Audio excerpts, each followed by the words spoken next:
the boxes. We will fall short to about 77, and that is very, very disappointing. They promised additional stations have not been established. As you are aware, we were promised that these stations would have been established several days now. We have been agitating for their establishment, but we seem to be talking to a brick wall. Though we were promised that these stations would be opened, they have not yet been established, and rather than the speed increasing, we are observing that the speed is now decreasing. In fact, in Region 4, the pace is pathetic, totally deplorable, unacceptable. And we have made many proposals to GECOM. In addition to the establishment of new stations, we suggest that they put the time to 6 o'clock, when the cutoff point for ballot boxes to be extracted from the container. That is not being implemented. So at 1 minute after 5:30, if a box is finished, that's the end of the work for that particular station. We even suggested that they pay higher remuneration for extra hours of work put in. That has also been ignored.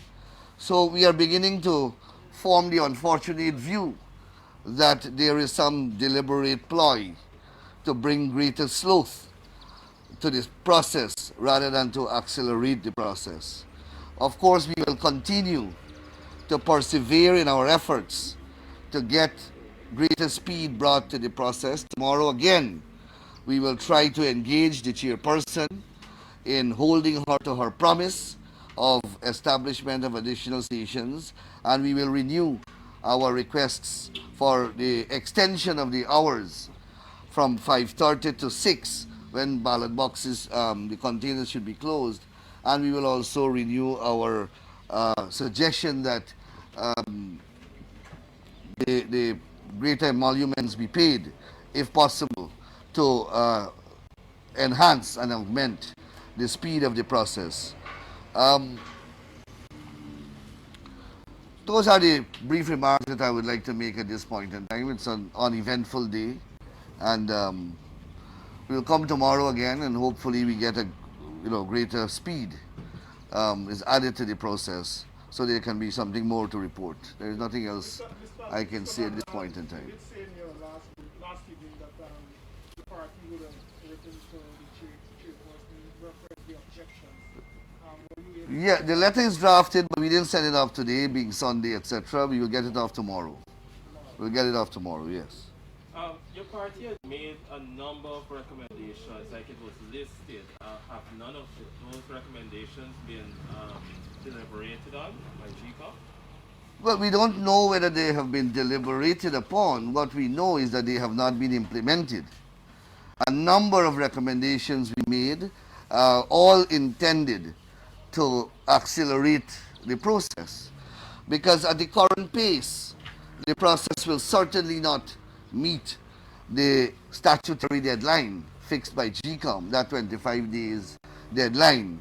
And the CARICOM team has expressed some concerns about the conclusion of the exercise and how long it will take, because they can't stay here inordinately long or indefinitely. So they are also concerned. And we thought that the chairperson and GECOM demonstrated a willingness to move forward by the promise to establish new stations. Now, after several days, we see a non-implementation of that promise, and that's quite disappointing. So none of the recommendations that we have made, one, to increase the stations, two, to increase working hours, and three, to pay additional remuneration to inspire the staff to work at longer hours. None have been implemented. That's quite unfortunate. Mr. Nandlall, as it relates to operations for today, has any objections been made specifically today about migrant voters or dead voters from what you've seen? We are counting in region 4, we are counting South Georgetown ballots. In South Georgetown, you know that's the APNU AFC stronghold. And the pattern has been that they do not object to areas where they are scoring high votes. So the theory has to be that the dead people at Reservoir, not Reservoir, Laropantier Cemetery didn't vote. But at all the other burial places, all the other burial grounds, where the PPP support base is or are, the dead were very busy in those cemetery areas. That's the only conclusion one can draw. Migrated people didn't vote in South Georgetown. Apparently, the GECOM machinery worked excellently wherever the PNC, APNU, AFC got many votes. And wherever they didn't get any votes, the machinery collapsed, their polling agents fell asleep, the presiding officers fell asleep, and they allowed the polling stations to be overtaken by migrants, voters, and by dead voters. And there were massive impersonation in those areas. That is the theory that they are advancing. They continue to in PVP strongholds. For example, I was looking at one SOPs, I think I have it right here, where 49 objections were made, 49 serial numbers were objected to, and when you examine the list, only one of the names relating to the serial number was ticked off. What that means is that 48 of those objections were completely without merit and irrelevant. So you have that high incidence of objections in areas where the PVP scored high, and in areas where the APNU, AFC scored high, there is no objection. And as I indicated yesterday to my friend, and I see rearing to go again, as I indicated to him, we can carry on the same commentary or comedy, if you wish, and we can object to dead voters voting and so on in PNC areas. But we don't think that it will help the system to descend to that level of